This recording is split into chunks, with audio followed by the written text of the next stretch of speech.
ambition. After a thorough inspection, Klein confirmed that there was nothing odd about the White family, and that the couple didn't even leave a single strand of hair behind, apparently to prevent anyone from tracking them down using divination. He returned to the bedroom filled with dolls, took 4 steps counterclockwise, and went above the gray fog, intending to use divination for a final confirmation. However, before he got down to business, he conjured the female figurine who was nearly his height, and just like how he had done a divination for the mutated sun's sacred emblem in Tinjin City, he picked up a dark red fountain pen and wrote a sentence on the yellowish-brown goatskin: its origin. Putting down the pen and holding onto the piece of paper, Klein leaned back in his chair and began to mumble as he slowly adjusted his mental state into a cogitation state. After repeating this 7 times, his eyes turned dark, and his eyelids drooped as he entered a deep slumber. In the gray space, he saw the puppet craftsman working with extraordinary concentration. He saw the red-eyed girl being placed in the room of dolls, and Lin White fishing out his wallet with his eyes fixed on it. Finally, the scene stopped inside the bedroom, where Klein was presently located. The proud vampire, Lin White, with his hair combed back diagonally, looked handsome but slightly delicate. He sat on the edge of the bed and looked at the doll affectionately, along with all the other puppets of different sizes. He truly is a fanatic of figurines. Klein opened his eyes and facepalmed. Soon after, he waved his hand, causing the puppet that he conjured to vanish from the space above the gray fog. When he was done, he picked up his fountain pen again and wrote another divination statement: scenes of death in the last 10 years in 48 River Bay Avenue.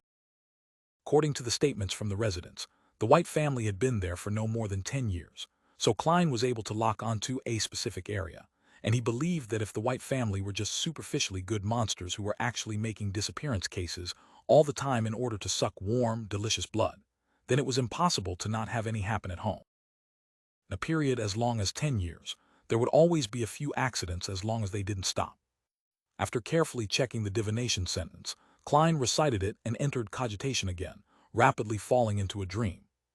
In the dusky world, his vision was sometimes pitch black, sometimes dotted with snowflakes, and sometimes splintered. However, no scenes appeared. This was the result of the divination: nothing. No one had died in the last 10 years at 48 River Bay Avenue. By taking into account all the factors involved, it's possible to make a preliminary conclusion that the White family was a law-abiding vampire family, other than a few instances of petty theft. As Klein looked at the long, mottled bronze table in front of him, he wrapped himself with his spirituality and plummeted into the gray fog. Returning to the real world, he carefully removed the traces he had left behind and left 48 River Bay Avenue. Instead of making his final conclusion, he took a detour to the River Bay police station, where he easily sneaked into the archives by mixing himself in among the thieves and drunkards, allowing them to serve as a foil for his disguise. There he boldly lit the gas lamps inside. Then Klein pulled out the last 10 years of missing persons records and paged through them. From time to time, the police officers on duty would pass by the door, but their eyes didn't notice any light leaking out from the archives. There's nothing suspicious at all. After an unknown period of time, the black-gloved Klein placed the docket back. Then he turned off the gas lamp, took off his hat in the darkness, pressed his hand to his chest, and bowed towards the lobby. On his way back to Mince Street, Klein took a shower, changed his clothes, sat down at his desk, and spread out the map of Backland that he had first bought on the steam locomotive. The first thing he did was find Rose Street, which was on the south side of the bridge, where the Harvest Church was located. This was where Father Otravsky was the bishop of the cathedral, and had Lin White imprisoned in his basement. Soon after, Klein's gaze moved, as he familiarized himself with the names and layout of the surrounding streets. Performance can't be done too hastily, or with an excessive thirst for success. One has to slowly immerse the audience into the act, Klein whispered, unfolding a piece of paper and lowering his pen. Dear Detective Stewart, wonder if you found Lin White. I've been keeping an eye out for you lately, and one of my informants told me today that he has seen this man on Tudava Street in the area south of the bridge. Of course, he simply said that the person he saw looked similar to the man in the portrait. Putting down the pen, Klein folded the letter neatly, stuffed it into an envelope, and affixed a black stamp worth 1 penny. Above the vast, boundless Sonya Sea with undulating waves churning beneath, the Blue Avenger advanced forward steadily, without any signs of shaking. Alger Wilson sat in the captain's cabin with a brass sextant in his hand, but his eyes were closed. Without a sound, A smile suddenly appeared on his face. "I've finally digested it." Alger opened his eyes and raised his hands, causing the surroundings to glow with an azure light. The azure lights intersected and turned into a huge wave that swept forward. Alger pressed his hands together, and the wave disintegrated, turning into countless raindrops that fell onto the deck. After nearly 4 months, his seafarer potion had finally been digested. During this period of time, not only had he spent a long time wandering the seas, completing all the missions assigned to him by the church, but he had also deliberately sought out new sea routes and sought out undiscovered islands. After a few setbacks, he was finally met with success. This, in turn, led to the digestion of the potion, allowing him to figure out his principles as a seafarer. The core principle involved being intimate with the sea, to masterfully grasp information regarding sea routes and the weather, as well as exploration and discovery. The always heavy Alger couldn't help getting out of his seat. He paced back and forth in the captain's cabin, thinking of the future he longed for. After obtaining the potion formula for the Wind Blessed and finding the corresponding Beyonder ingredients, he would hide his advancement to Sequence 6 from the church. Then he would repeat the same process again, striving to become a Sequence 5 ocean songster within 3 years. During this process, he had to serve as the captain of the Blue Avenger and avoid entering the mandated Punishers with its complicated social relationship, so as to prevent his secret from being exposed. Once I'm promoted to Sequence 5 and gain sufficient strength, I'll be able to secretly return to that place. Alger subconsciously looked to his right. His gaze seemed to pierce through the planks of the ship in the vast sea and onto an ancient and hidden island. Alger wasn't worried about his future advancement within the church. Once he fulfilled his wishes, he would be able to fully focus on seeking a higher position in the church. At that time, he would continue to disguise himself as a Sequence 7 despite being a Sequence 5, and drink another Wind-Blessed potion. This would increase his Beyonder characteristics, strengthen him, and slow his digestion, but it wouldn't endanger his own safety. For the same reason, after Sequence 5 was completely digested, he could imbibe another ocean songster and repeat the normal process. This would only push him closer to losing control, but he also had solutions to that. It was to find a woman to marry and transfer the extra Beyonder characteristics to his children.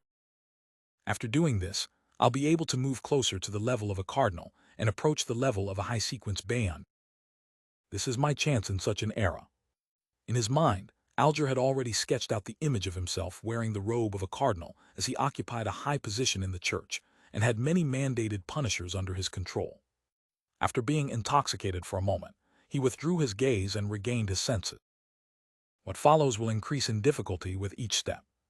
Fortunately, I have the tarot gathering and Mr. Fool.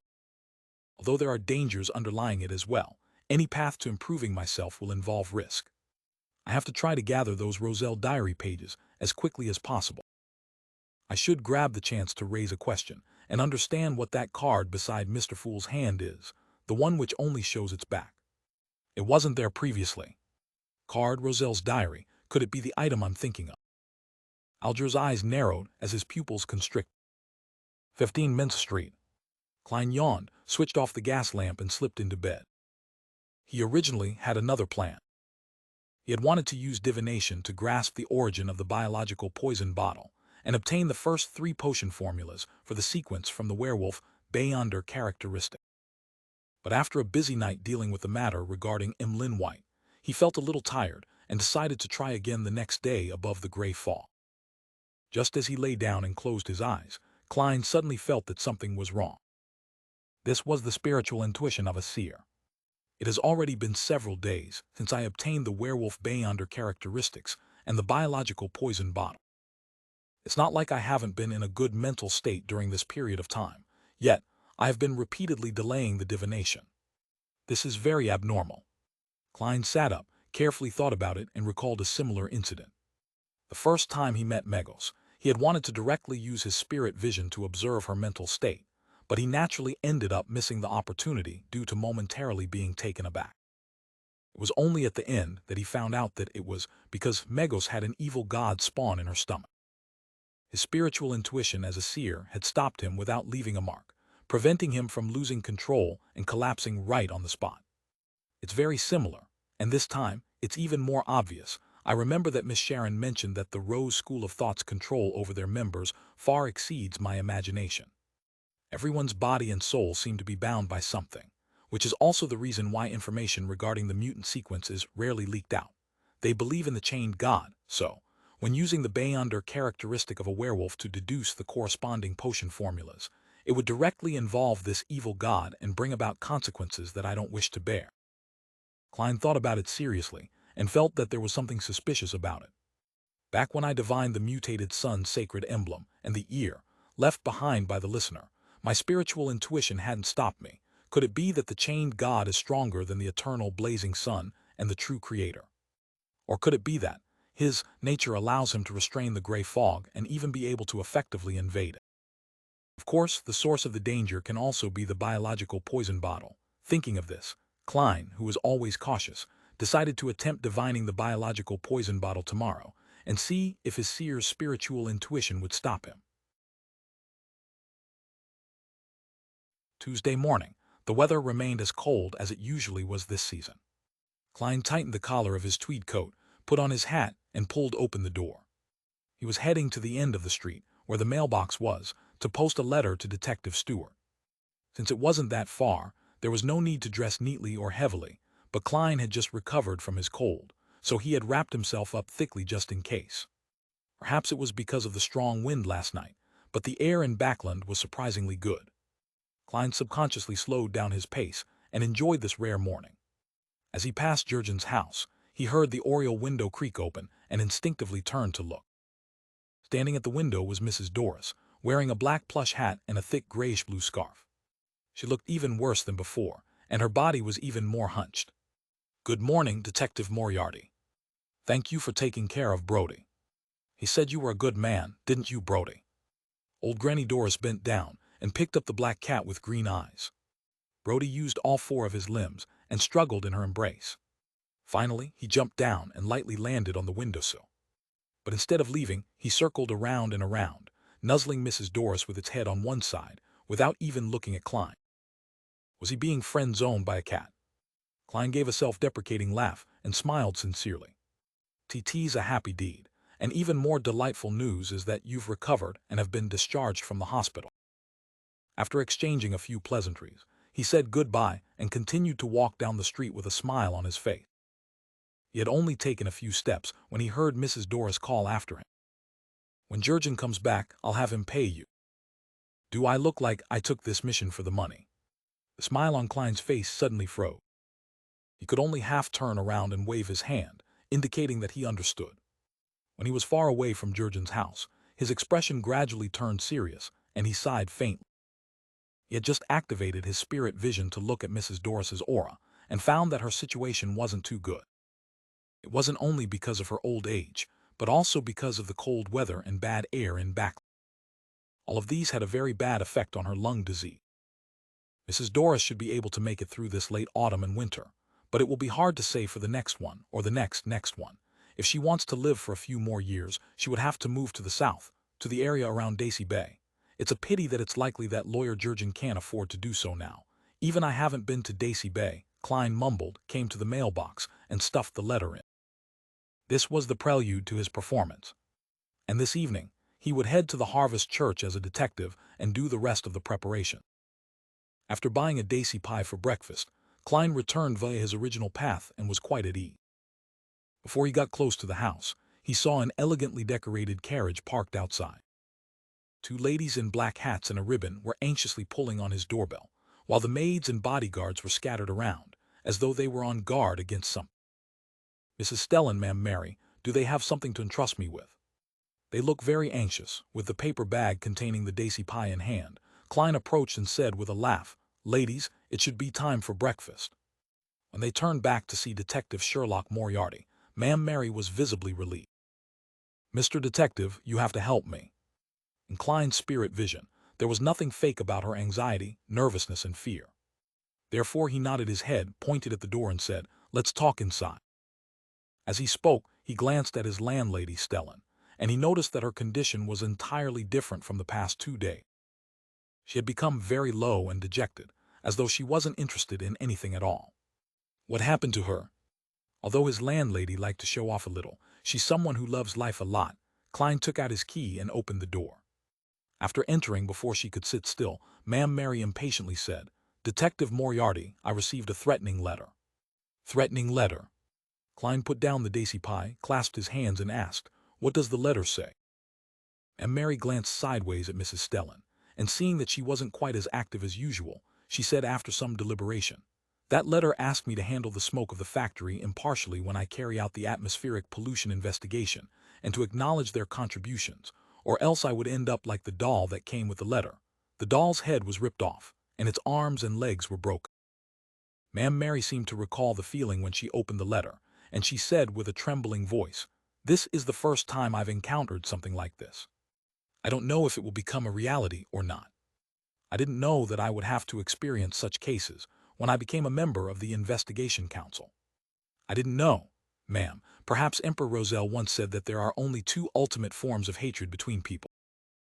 One is to murder the other person's parents, and the other is to destroy another person's means of earning money." Klein solemnly nodded his head and said, "My suggestion is to report it to the police." From his point of view, Ma'am Mary was now a member of the National Atmospheric Pollution Council. Her status was completely different from before, and the police would certainly not take the threats she received lightly. Moreover, this involved the development of a governmental policy and wasn't an ordinary matter, so there was a high probability that the police department would hand the case over to the church's Bayonder organization in order to solve this case as soon as possible. Based on Ma'am Mary's status as a follower of the goddess, the Nighthawks was an inevitable choice. This way, even if Klein wanted a share of the reward, he didn't want to involve himself in it. "T have already done so, but it doesn't reassure me." Ma'am Mary pursed her lips and said, "Do you know what they said?" "They said that threatening letters were formed by cutting the words from newspapers, and the doll could be bought from anywhere. It would be very difficult to find the sender in a short period of time. And they only sent one policeman to protect me. Goddess, is this how they treat a helpless citizen's cry for help?" Ma'am Mary paused, looked earnestly at Klein, and said, "Detective Moriarty, I believe you can help me, not only because of your performance from that matter, but also because of Mike's approval, Aaron's praise, and Talam's extolment. And I know you made a great contribution in that serial murder case. Don't worry, I will pay you well enough. Your words make me happy, but something doesn't seem right. Unless the police have already been bribed, they would probably transfer the case to the Nighthawks, and with Bayonder means such as divination available, it would be impossible for a letter made up of words from a newspaper to avoid detection. The sender would have either been caught already, or they would have means to interfere with divination. The latter would only lead to a formal and large-scale intervention by the Nighthawks. No matter what the situation is, it will be different from how the situation is handled now." Klein didn't answer Ma'am Mary right away, but he carefully analyzed the abnormality of this matter. The living room suddenly became unusually quiet. The feeling of silence made Ma'am Mary and Mrs. Stellan somewhat uneasy for some unknown reason. At some point in time, Klein had fished out a coin and made it bounce and roll between his fingers, as though it were a habit of his to focus his thoughts. Suddenly, the coin flew up and then fell down steadily onto the palm of his hand, its back facing up. Klein was surprised.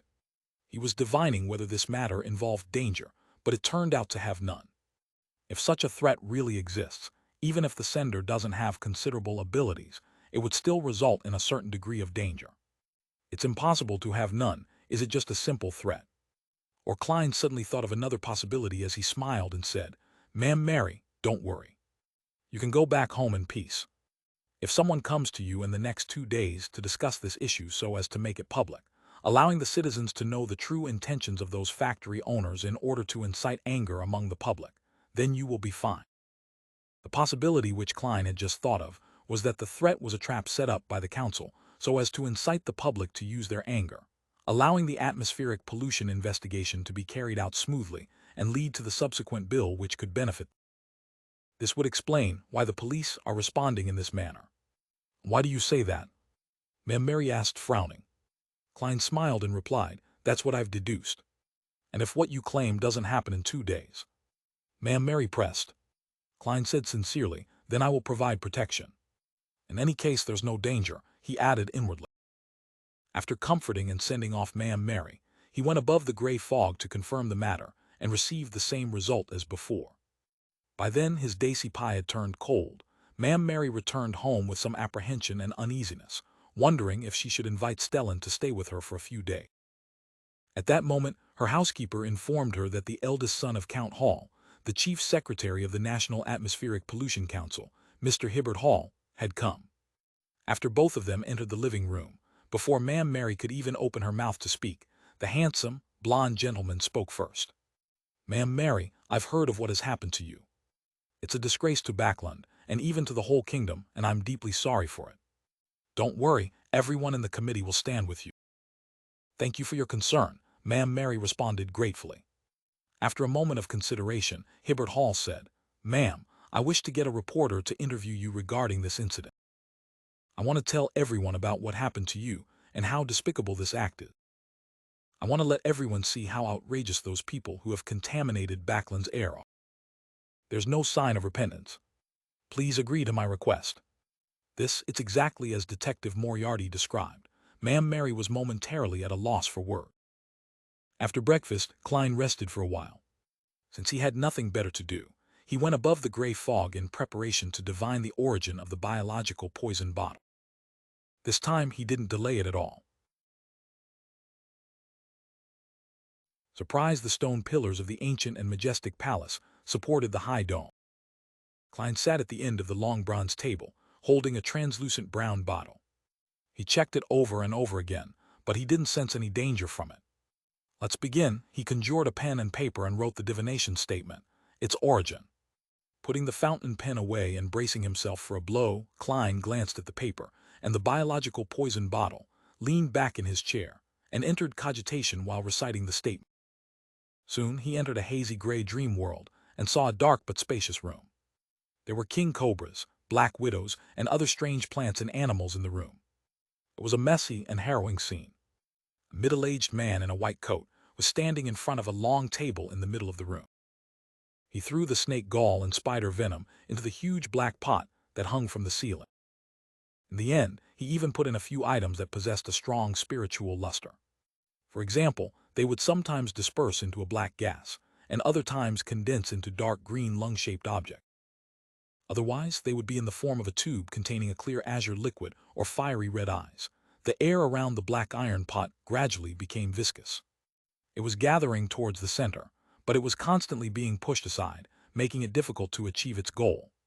When the white-robed middle-aged man saw this scene, his brow slowly creased, his expression looked slightly anxious.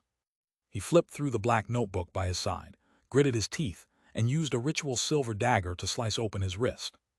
Drops of fresh blood dripped into the black iron pot, seemingly breathing life into its contents instantly. A terrifying suction force suddenly erupted, sucking in all the viscous air around. The scarlet blood which had yet to leave his wrist was fully sucked into it. And that wasn't everything. Regardless of how the white-robed middle-aged man struggled to resist, or how he revealed a terrified expression, he couldn't prevent his body from approaching the iron pot. His body was stretched, his head was compressed, and amidst his screams he was eaten, little by the pot. The hanging specimens, plants, and anything that could move or be moved, all flew into the pot. Brown fog suddenly filled the room, quietly ebbing and flowing. By the time it was all over, the room was empty except for the brown, translucent bottle lying quietly in the middle of the clearing. The scene quickly faded away, and the dream world shattered. Klein opened his eyes and muttered to himself, "So the biological poison bottle is a product of a death-seeking experiment. I thought it was a Beyonder characteristic left behind by some Beyonder. If that were the case, I'd have been able to divine a formula." To Klein, a rampager's spirituality and Beyonder characteristic, as well as a spirituality and Beyonder characteristic which was contaminated by an evil god, could all be used to divine a formula. Just like the all-black eye, which Nimblewright Master Risego left behind. It was thanks to the isolation effects of the gray fog, and how the mysterious space was able to eliminate negative influences, giving him the ability to court death. Of course, a Beyonder characteristic involved many other additional factors. In theory, the chances of failure were extremely high, but Klein only had the confidence to do so after advancing to magician.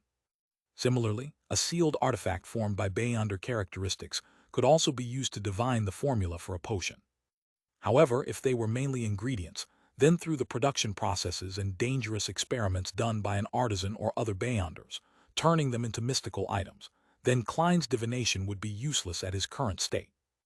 Even with the enhancement effect provided by the mysterious space above the gray fog, it was useless. Not bad. At least I don't have to worry about the biological poison bottle having any other latent risks anymore. Klein glanced at the werewolf fang and wisely abandoned his curiosity. In Empress Borough, the opulent villa of Count Hall, Audrey continued her study of psychology. At her feet, the huge golden retriever Susie was sitting there, her eyes shining. From time to time, she wagged her tail, as if enjoying the scene. Psychiatrist Escalante finished the introduction material and deliberately made a casual remark. Actually, there is such a theory. TTs believed that humans would inherit a certain amount of their ancestors' consciousness over the generations, thus forming the underlying logic of one's behavior pattern. For example, although many people have never seen a poisonous snake, they would instinctively feel afraid and wish to avoid it once they encounter one. Why is that?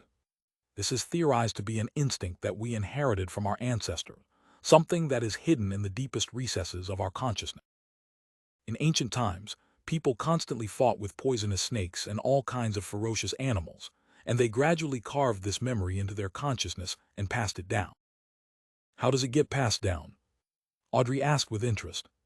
Escalante, with her long hair which reached her waist, laughed. That's a very good question. Some people provide explanations that involve a theory that everyone's consciousness is actually connected at the lowest level. It is one entity, and the traces and characteristics left behind on this entity will affect the consciousness that belongs solely to them. For example, the lowest level of consciousness is like an endless ocean. Our unique consciousness would be the island situated in the ocean and can be split into two parts. One is hidden under the water, which is the subconscious, which is higher in both quantity and size. The other is exposed on the surface of the ocean, the superficial consciousness that can usually be detected. This is the axiom of this school of thought in psychology. Audrey glanced at Susie, stroked the golden fur on its neck and said, "So, we can use this connected ocean to influence the consciousness of others and achieve the goal of curing certain mental illnesses. This is the mysticism foundation and beyond powers of a psychiatrist. But it doesn't seem enough and is lacking something. For example, the sky above one's head, the sky which shrouds everything." Audrey curiously thought as she wore a look of confused enlightenment. "You're really talented in this area," Escalante praised in delight. "However, we can only affect a portion of the surrounding ocean, and through it, we can affect those who are close to us. If we venture deeper into the ocean, it will be easy for us to lose ourselves." She looked up at the ornate and complicated clock on the wall, smiled, and said, "Time's up. This is the end of today's class. Miss Audrey, if you're interested in this psychological school of thought, then we can continue talking about it next time." "All right." Audrey stood up and bowed. Watching Escalante leave, she nodded in thought. Ma'am Escalante doesn't seem like a real psychiatrist. At most, she's like me, a telepathist, was what she just talked about the axioms of the psychology alchemist. They really are patient. Why aren't they trying to recruit me yet? As Audrey was in thought, Susie commented happily from the side, "Audrey, I feel like she's the same type of person as us." "No, I mean the same type of dog." "No, that's not right, woof." Susie, who only had a rudimentary grasp of the human language, fell into a state of confusion, unable to find the right words to describe her feeling. South of the bridge, Rose Street, outside the Harvest Church. Klein, in his normal disguise, looked up at the sacred emblem of life on the facade, held his cane, climbed the steps, and stepped through the main door. First thing he had to do was to confirm the situation. Only by doing this could he perform better so as to ingeniously rescue the vampire, Emlyn White, without garnering suspicion. Then, as a detective who had provided clues, he could receive the gratitude from the White family and gain the applause of an audience. It was bound to be an interesting performance. The Harvest Church wasn't big, as it only had a prayer hall. Klein found a spot by the aisle and looked ahead as he took off his hat. Bishop Butravsky was preaching. His height of more than 2.2 meters and his burly physique, which couldn't be concealed by his loose priest robes, gave off an extreme sense of oppression. However, his expression was one of extreme gentleness, filled with appreciation and gratitude towards life. In front of such a priest, no one dared to cause a ruckus. A few believers quietly listened, occasionally making prayer gestures unique to the Church of Mother Earth. Klein watched carefully, waiting patiently, neither conceited nor rash. As the sermon ended, he gripped his cane and prepared to get up to proceed with his subsequent plan. At this moment, a man wearing the priest robes of the Church of Mother Earth entered from the door that led to the room at the back of the cathedral. He looked 28 or 29 years old, had black hair and red eyes, possessing a high nose and thin lips. He was handsome, but didn't give off masculine vibes. He was none other than Emlyn White. Klein's mouth gaped a little and nearly failed to close it. Isn't this guy supposed to be locked up in the basement? Wasn't he shouting about how determined he was, that he would absolutely not submit to Bishop Otravsky's will? Emlyn White distributed the communion to one believer after another, and he finally stopped in front of Klein. Klein's mind whirred, and he immediately, in a low voice, "Are you Emlyn White? Your parents entrusted my friend to look for you. Why are you here? Did you encounter something? Are you in need of assistance?" Emlyn White didn't seem to have his unique pride and said with a smile that only looked slightly better than crying, "There's no need, I will be returning home soon." He pursed his lips, shook his head, and forced a smile, saying, "I am already a believer of Mother Earth, no a priest." This answer was completely out of Klein's expectation.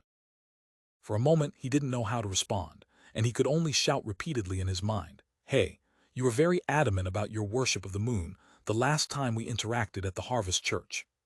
You said that you would absolutely not convert to believing in Mother Earth. How long has it been, and you have already given in? Isn't that way too fast? What about your persistence? Where's your moral integrity? My carefully prepared performance has been forced to end before it has even begun. This is just taking me by surprise." Klein opened his mouth and suddenly realized something amiss. Why is Emlyn White informing me of his conversion? I'm just a detective who accidentally chanced upon him while passing by. Does he wish for me to pass this message to his parents? Is there another meaning behind this? While Klein was guessing, Emlyn White put away his worried and smiled smugly. "You don't have to act, Mr. Detective. Or should I call you the new owner of the master key? He to a noble sanguine. Everyone has a different smell and has different blood characteristics. Even when I was locked up in the basement, I could smell it. I remember your smell. I've been recognized." Klein instantly fell into shock as he nearly entered combat mode. Even if he didn't use his spirit vision, he could tell from Emlyn White's tone and words that he wasn't lying. He was very confident and certain. Just as the tense feelings rose in him, Klein suddenly thought of something. Why should I worry about that? Then he answered his own question in his mind. So what if I was recognized? The current situation is different from what it was 2 months ago. I was left flustered by the incident with Ambassador Backerland in front of the official Bayonders. I was rushing around, trying to grasp at every possible straw. In the process, I ended up making contact with Bayonder circles, and even the possibility of me becoming a Bayonder was quite plausible. Therefore, even if my identity as a Bayonder was exposed, they wouldn't think too deeply about it and dig up my past.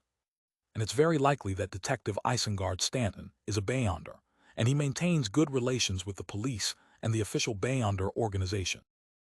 He had speculated that I was the same as him and tried to gently rope me in. In this regard, I can barely be counted as a borderline member of the official Bayonders, and if anything were to happen, I wouldn't necessarily be imprisoned. More importantly, I have already made my current image so deeply ingrained that I don't have to worry about any wanted posters. If anything goes wrong, then I can just abandon 15 Mint Street and my identity as Sherlock Moriarty. So what's there to worry about? Yes, before I came here, I had also performed a divination, and the revelation was that there was almost no danger. As these thoughts flashed across his mind, Klein's contracted pupils, slightly appalled expression, and his fight or flight state eased, as if he was discussing the day's weather with Emlyn White. Seeing his calm expression, Emlyn White raised his eyebrows, took a few steps to the side, and squeezed past him before slowly sitting to his side. The vampire looked at Bishop Otravsky, who was leading the believers in the rite of Holy Communion, and he said with a sneer, "Mr. Detective, aren't you afraid that I'll go to the police station and shout out loud that you're a Bayonder?" Similarly, Klein looked forward and said without turning his head, "I'll go with you and shout out loud that there's a vampire. Come on, let's have an internecine outcome. Do you think I'm afraid of you?" Emlyn White's expression stiffened. He raised his right index finger and said, "Sanguine, a noble sanguine." "Got it." Before Klein could speak, seeing that Bishop Otravsky was preoccupied with the rites of Holy Communion, Emlyn White chuckled and said, Regardless, I'm finally going to be free. T pretended to submit and told the old man that I was willing to convert to believing in Mother Earth and was deeply penitent for what I had done. Although I have no idea what was necessary to show repentance, it's not a problem to put on an act. That old man actually believed me like this, and he was very happy as well. He let me out on the spot, and he let me become a priest here. He told me that as long as I memorized the Holy Bible of the Church of Mother Earth, he would allow me to return home. Haha, that old fogey, who's all brawn and has become silly from his faith, sure is easy to fool. Easy to fool. Klein turned his head to look at the vampire. Looking smug, he looked forward and said, Father Otravsky used to be a pirate. He probably killed far more people than the number of people your father has ever saved. Furthermore, most pirates don't trust their fellow crew member. Betrayal and trickery are common among them. To be a relatively successful pirate able to live to the end, Father Otravsky wouldn't be a person who's easily fooled, even if he's not a bright person. Emlyn White wore a look of disbelief as he wished to retort. Klein rubbed the top of his cane and leisurely added, Father has a powerful sealed artifact in his possession. It is known as the mental terror candle. It can allow the wielder to enter the deepest recesses of the target's soul. There no one can lie. Moreover, this is only one of its uses. I don't know if it has any other abilities. Emlyn gradually froze, his eyes losing focus. After a dozen seconds, he whispered with a pale expression, When I said I was willing to change my faith, that old man came in with a lantern. There was a candle in the lantern, and I didn't get a good look at it. Klein tilted his head and gave Emlyn White a sympathetic glance. Perhaps Father Otravsky used it to plant a seed in you, one that gradually and thoroughly makes you wholeheartedly believe in Mother Earth. The corner of Emlyn's mouth twitched, revealing a smile comparable to a zombie. T, don't feel anything at all. It shouldn't be anything like you said. Besides, aren't my parents coming? They can blame the priest through ordinary people, saying that he forcefully detained me, forcing him to make a choice between sullying the Church of Mother Earth's reputation and letting me go. T, isn't that a great idea? Klein maintained his look of pity, clasped his hands, and raised them to his nose, acting truly penitent. If I were Father Otravsky, I would choose to call the police and have them determine the truth. Tell me, who do you think will suffer in the end, the bishop who has the right to preach or a vampire? Sanguine. Emlyn White's facial muscles seemed to twitch. He clenched his fist and punched the back of the pew in front of him. I can wait. Once I memorize the Holy Bible, I will ask the old man to let me return. He is a truly devout person and will not break his promise. Klein didn't turn his head and said with a smile, I've been to 48 River Bay Avenue. Your parents have already moved away. Naturally. Not only will they move away, they will also move to somewhere I'm not aware of, Emlyn White responded without hesitation. Klein added with a relatively relaxed tone, they moved in a hurry. They left a lot of things behind, such as the things in your room. Emlyn White's expression suddenly became extremely wonderful. He gaped his mouth, abruptly stood up, squeezed past Klein, and rushed towards Bishop Otravsky, who stood in front of the sacred emblem of life. Father Bishop, I want to return home, I want to return home, I want to return home. Emlyn shouted. Seeing that there were still believers who hadn't finished their Holy Communion yet, Father Otravsky didn't respond. He merely gave the pitiful vampire a calm look. Emlyn quickly shut his mouth and became quiet. He paced back and forth, looking extremely anxious. Smiling, Klein stood up, took his cane and hat, and strolled down the aisle to the front pew of the cathedral's hall. When Holy Communion was over, he walked up to Father Otravsky and said with a serious expression, Bishop, I don't know why you're retaining Emlyn here, nor do I want to know. I only know one thing, his parents have entrusted me to take him back.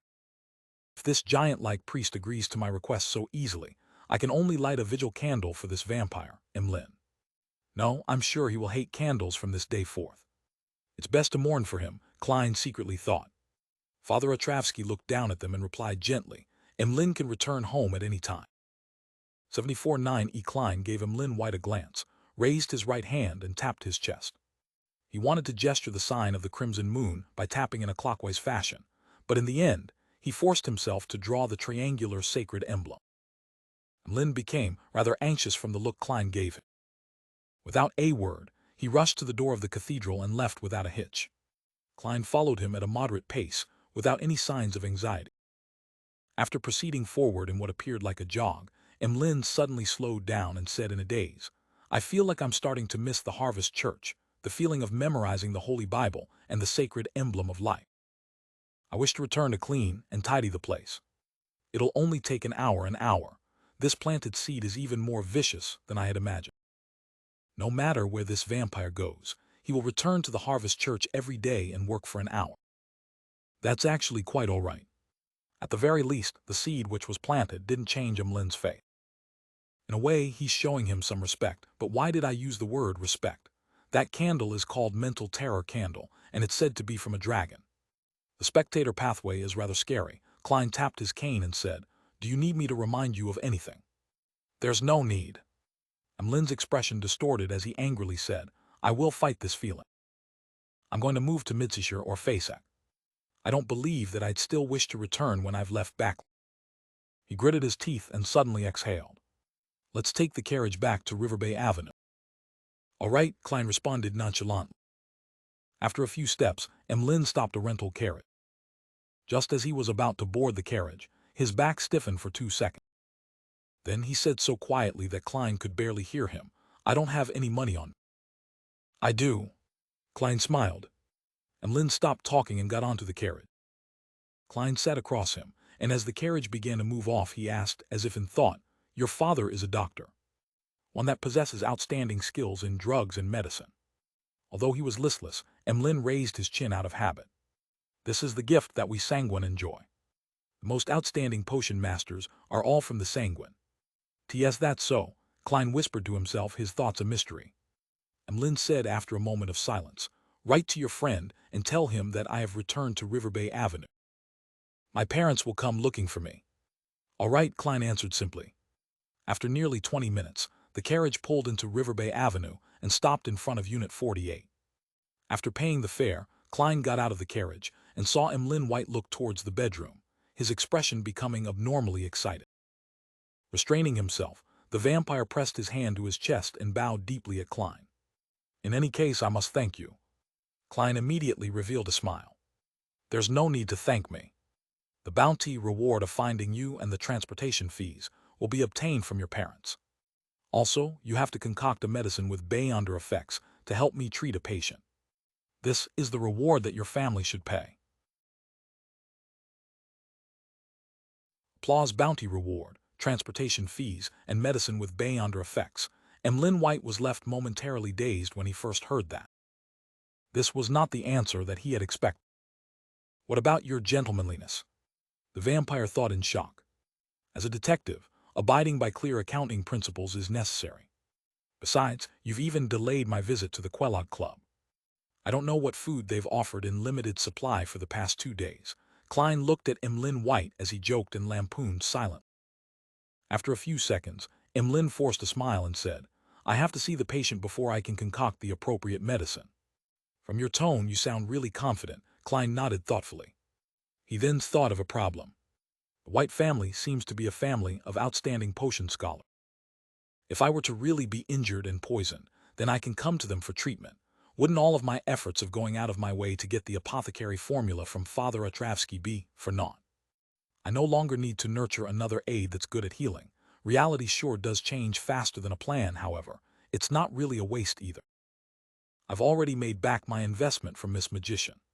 For things like formulas, as long as it exists, it will always be valuable. Besides, the White family will definitely stay away from River Bay Avenue and live their lives with new secret identity. I might not be able to find them, so it's not that convenient, no, before the mental terror candles inducing thoughts are resolved. All I need to do is wait for Emlyn White at the Harvest Church. With this in mind, Klein took off his hat, bowed, and said, "No problem, I will take you there when the time comes. T shall not waste your time any further. Cheerio." Emlyn White's expression changed as he hesitantly said, "If you can remove the effect of the mental terror candle, then you will receive a greater bounty," and he paused and raised his chin. "And the friendship of the Sanguine.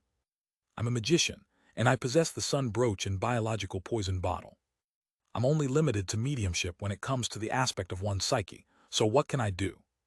Amongst the people I know, only Miss Justice is a close match, but she's only a sequence 8 telepathist, unless you change your faith to the fool that doesn't belong to this era. Then we will be able to find out how to use the knowledge recorded in the Book of Secrets to help you solve this problem through a corresponding ritual. Speaking of which, vampires seem to be worshippers of the primitive moon, very similar to the shaman king and the like. Could the ancient god recorded in the city of Silver, the vampire ancestor Lilith, be the primitive moon? Klein said with a smile as his thoughts wandered. I'll keep a lookout for ways to help you. Lin White nodded and didn't say anything else. He impatiently turned around and rushed to the door. If it wasn't for the fact that the carriage driver was still nearby, he would have spread his black bat wings and soared directly to the second floor. Klein laughed and shook his head emotively. He rode back in the same rental carriage and arrived at the steam metro not far away. He then made a transfer and returned to Sherwood Borough's 15 Mint Street. Before entering the room, Klein, who had become accustomed to opening the letterbox, checked for letters. To his surprise, there really was a letter. There was no stamp on the letter. It was addressed to Detective Sherlock Moriarty and was signed off with Jurgen Cooper. Lawyer Jurgen. Puzzled, Klein picked up the envelope and tore it open. Under the light of the street lamp, he saw a piece of paper and 2 bills. The denominations of these 2 notes were 1 solely and 5 solely. A total of 6 solely. I fed the cat 3 times during the period. The agreement was 2 solely per instance. Realizing the reason, Klein opened the door and lit the gas lamp. As he unfolded the letter, he discovered that it didn't contain much, and the words that Jurgen had handwritten were as precise and serious as he was. Dear Detective Moriarty, thank you for taking care of Brody over the past few days. This is the reward you deserve. T rang the doorbell twice and found that you weren't at home, so I could only put the payment in an envelope and put it in your letterbox. As I might not be able to come back until tomorrow evening, I might miss the verbal agreement which my grandmother promised, tonight. As a lawyer, I value the validity of verbal agreements and hope that they will be carried out strictly. Finally, thank you once again. Jurgen Cooper. Mr. Lawyer, your gratitude is so dry and boring that it's even inferior to Brody's, but the explanation for your behavior is very detailed. It really fits the Jurgen style also. Why place it in my mailbox? If this were Earth, in the time before I transmigrated, I might not even look at the mailbox downstairs for months. Klein smiled as he folded the bills and placed them in his pocket. Then he took out a sheet of paper and wrote to Detective Stewart. After writing the beginning pleasantries, he wrote after some deliberation. Found Lin White at the Harvest Church near Tudeva Street. It's a very small cathedral belonging to the Church of Mother Earth. It isn't very common in Lone. Lin White claimed that it was because of certain matters that he chose to run away from home. Afterwards, he was taken in by the bishop of the Harvest Church and stayed there, becoming a... Klein thought for a moment before writing down the word volunteer. Then he added simply, thanks to my persuasion, he has returned to 48 River Bay Avenue. However, he might visit the Harvest Church often for volunteer work. When he was done, Klein read through it. Then he put down the pen and neatly folded the letter. He rummaged around for an envelope, but he didn't affix the corresponding stamp. He planned to hire someone to deliver it directly to Stewart's house the next day. If he were to go through the kingdom's postal system, even if he were to put the letter in the mailbox now, he wouldn't be able to get it taken away by the postman until tomorrow, and then there would be the process of sorting and delivering. So, although he was also in the royal capital of Backland, Stewart would have to wait at least until the day after next before seeing the letter. Only then would the Whites be notified. And during this period of time, Lin White was a penniless guy with only his figurine. This is also for the sake of receiving payment early. Klein chuckled, tidied up the coffee table, and returned to the second floor to brush his teeth and take a bath. On Wednesday morning, after spending 2 solely and entrusting a rental carriage driver to deliver the letter, Klein bought some of the main ingredients for Daisy seafood rice, intending to cook fried rice today. He couldn't help but swallow a mouthful of saliva when he thought of the pearly white rice. After spending some time, he finally cooked a pot of fragrant fried rice with bacon and black tea after going through all sorts of hassles in the kitchen. It was so delicious that tears almost filled his eyes. This is truly a moving and nostalgic taste. After eating 2 large plates of fried rice, Klein sat down on the chair and rubbed his belly. As Lin White's situation had too many twists and turns, his performance had already ended before it had even really begun, and he couldn't achieve the desired goal. Thus, he could only look for another opportunity to take the initiative for a performance. However, Klein still benefited from this. Failure was also an experience, and it made him understand at least one thing. Unlike ordinary magicians, my performance not only has aides, but it also has enemies and participants. Their reactions and choices can similarly affect its development. I have to consider all of these elements ahead of time. This is also a lesson. It's better to be taught a lesson over such a trivial matter than to be schooled when facing important matters. Klein looked at the empty plate in front of him and contemplated about what other performances he could initiate. After a moment of serious consideration, he realized that there weren't any. Of course, it wasn't absolute. They were just unsuitable for him to do them now. For example, Klein had always wanted to take care of that evil spirit in the fourth epic ruins of the Tudor dynasty. But even if it was Sharon, who had the scarlet lunar corona, and Marek, who had obtained the rampager Beyonder characteristic of a wraith, Klein didn't think that they were able to fight against the high-sequence monster. It was even possible to end up dead before even knowing why. Taking the initiative to perform isn't equivalent to courting death. It's not about using one's life to perform, Klein warned himself. There was something else he wanted to do, but he didn't think there was much of a chance. It was to find the strange child, Will Ossipton, who had brought bad luck to the surgeon, Aaron. Klein had always been interested in the tarot card which the child possessed, and he wanted to confirm if it was a mystical item. Unfortunately, this case had already been taken over by the Nighthawks, and Klein didn't want to get involved with his former colleagues. I'll wait for Dr. Aaron's break time before heading to the Quelog Club and asking about the progress, and then I'll decide what to do. Klein's thoughts quickly took shape. According to what he knew, Dr. Aaron was usually free on Friday afternoons and Sundays, in which he would play tennis at the Quelog Club. Klein had also confirmed one thing through today's Backland Morning Post. There would be a Beyonder gathering tomorrow night organized by Eye of Wisdom. I can't sell the werewolf Beyonder characteristic or the biological poison bottle for the time being. I can't even find someone to turn the former into a mystical item. The high-sequence Beyonders of the Rose School of Thought are definitely still active nearby, filled with rage. I bet they can't wait to find Sharon, Marek, and their helper before tearing them apart. He had to keep a low profile in this area for the time being. Klein picked up his napkin, wiped his mouth, and began to clear the table. He had wanted to rest for the day and go to the Quelog Club for a leisurely day without taking the initiative to perform. But then he recalled the Ammon avatar which attempted to penetrate the gray fog, and he recalled the role that the Book of Secrets had played in that harrowing moment. So Klein lit the fireplace in the living room and brought the Book of Secrets back to the real world. He then concentrated on reading, studying, and taking notes. Of course, he would later burn the corresponding notes above the gray fog. It was already noon before he realized it when he suddenly heard the doorbell ring. After hiding the Book of Secrets, Klein entered the living room and went straight to the door. The visitor was the thin, bearded detective Stewart. He looked at Klein with great reverence and excitement, and he couldn't wait to praise him. You really are a great detective with abundant resources and channel. You were actually able to solve this kind of case without any clue. Why do I feel a slight change in my spirituality? It seems like the potion has been digested a little more. In other words, my performance still enjoyed some limited success. However, there's only one person in the audience, and only he was fooled into seeing the wonderful outcome. An audience's applause really is effective. Klein was startled before he revealed a warm smile. Moriarty's first fan, no, it's just good luck. God was watching over me. Klein modestly stepped aside and invited Stewart in. What he said was the truth, and this matter did involve good luck.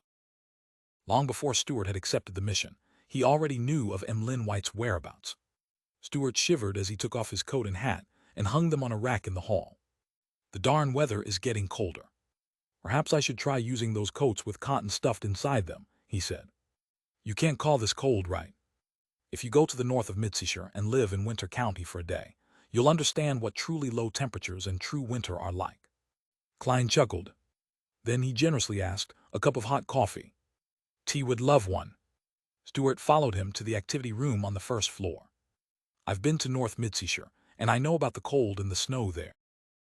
It was a nice vacation, but Backland's cold isn't inferior either. It went through my clothes like magic and seeped into my bone. Oh, what a wonderful fireplace. Stewart stood in front of the burning fireplace for 20 seconds before he sat down on the sofa. He looked at Klein, who was busy brewing instant coffee, and he said, I'm going south for a holiday to go fishing at Daisy Bay for New Year's. What about you? You have any vacation plans? We put up with Backland's air for a year and work hard to save money, all for such a holiday. Perhaps I should head to Daisy Bay as well, Klein said hesitantly. He turned his head to the side of Stuart's face, and for a moment he seemed to be in a trance. This involved an agreement. An appointment with his elder brother, Benson, and sister, Melissa. Haha, I'll show you my fishing skills when the time comes. Stuart continued without end. We still aren't rich enough. Otherwise, I'd like to travel to Fasak, Intis, and even to the southern continent. After he finished making the coffee, Klein handed the man a white porcelain cup. He took 2 steps back and sat down across from him. Holding the cup in his hand, Stuart took 2 deep breaths of the fragrant and warm steam. After resting for a few seconds, he put the cup down and said very formally, "According to our agreement, I'll share the reward I received this time with you. The Whites gave a total of £50, and you obviously did more than I did. Sherlock, how about £30? I still have to pay my informants for their work. Only £50. Vampire is only worth £50. Klein couldn't help but silently lampoon. But he also knew that it wasn't that the Whites didn't want to increase the bounty.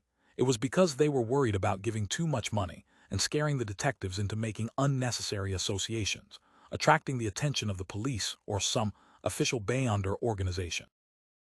The average private detective, a £50 mission was already tempting enough, and Klein had only used £7 back then to hire detectives to investigate all the red chimney houses in the whole of Tingen City and the towns along its outskirts.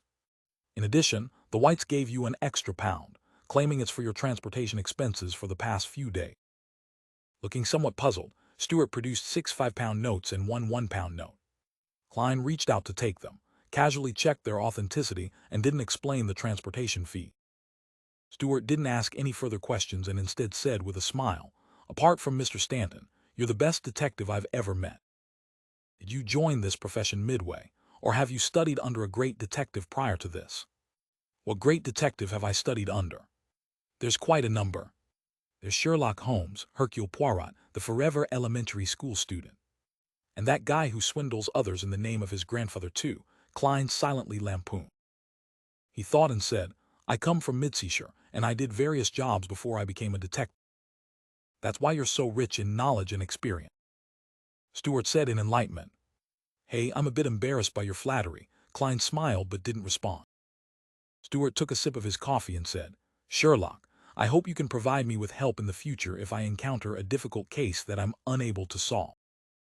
"My social connections in the detective circles have widened," Klein replied cautiously, "if I have the time when the time comes." After some idle conversation, Stuart tactfully offered to take his leave, and Klein accompanied him to the door. After putting on his coat and hat, Stuart was about to open the door and leave when he suddenly turned around and sincerely said, "Sherlock, you live too simply. Your talent deserves better coffee." Klein was stunned for a moment, but then he immediately felt a bit embarrassed.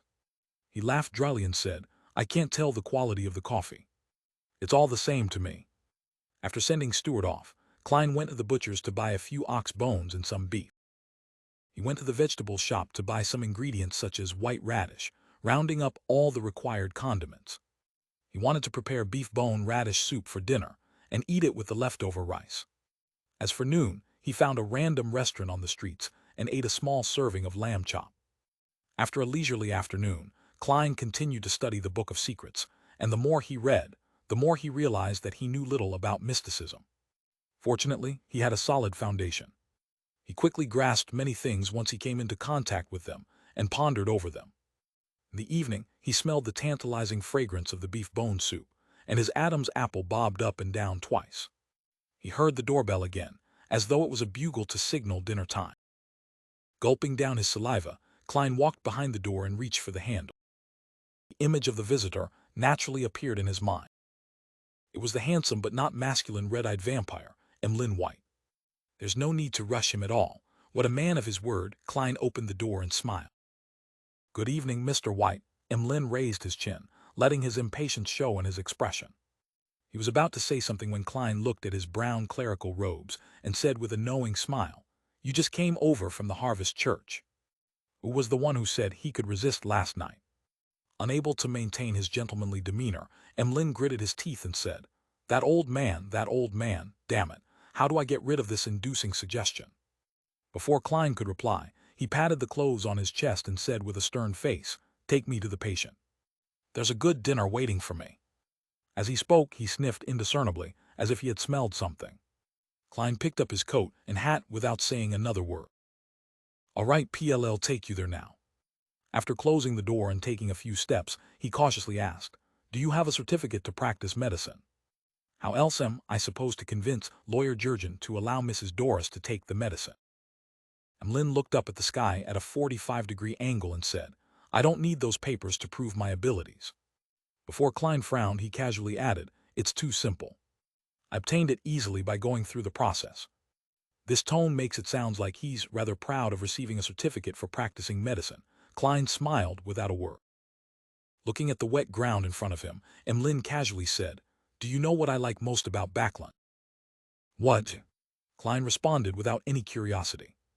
Emlyn chuckled and said, "The persistent gloomy sky with fog that blots out the sun. This allows me to go out during the day without feeling too much discomfort. It's great except for the air. In other words, the sun really would deal certain damage to vampires.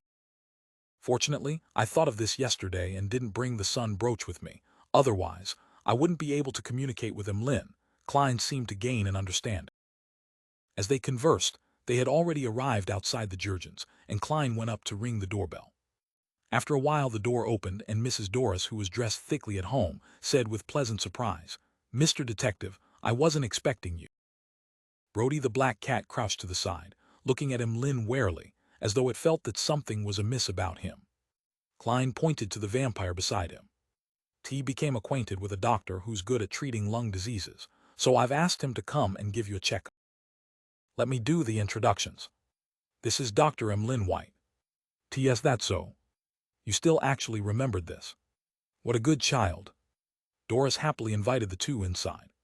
"Child," Klein's mouth twitched, but he didn't say anything in the end. On the way into the living room, Emlyn whispered, "The patient's problems are irreversible. She's very old and rather weak. Even if I give her the medicine, she would only be able to live through this winter. She would pass away in 3 to 5 years. Unless she's given an immortal potion or the like as spoken in the legends, that's all that can be done. Or should I turn her into a sanguine?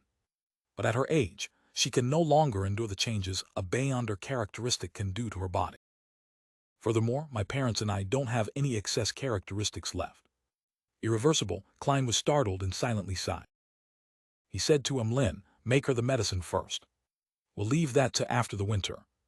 All right, I have a type of ready-made medicine with me that's suitable for this kind of situation." Emlyn didn't stand on ceremony as he sat down on the sofa. At that moment, Lawyer Jurgen was walking out of the kitchen as he took off his apron.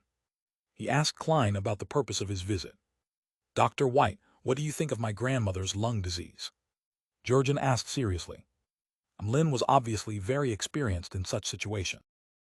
He first explained the ins and outs of lung disease, and after most of it flew past Jurgen's head, he said, "What she needs most is warm and healthy air.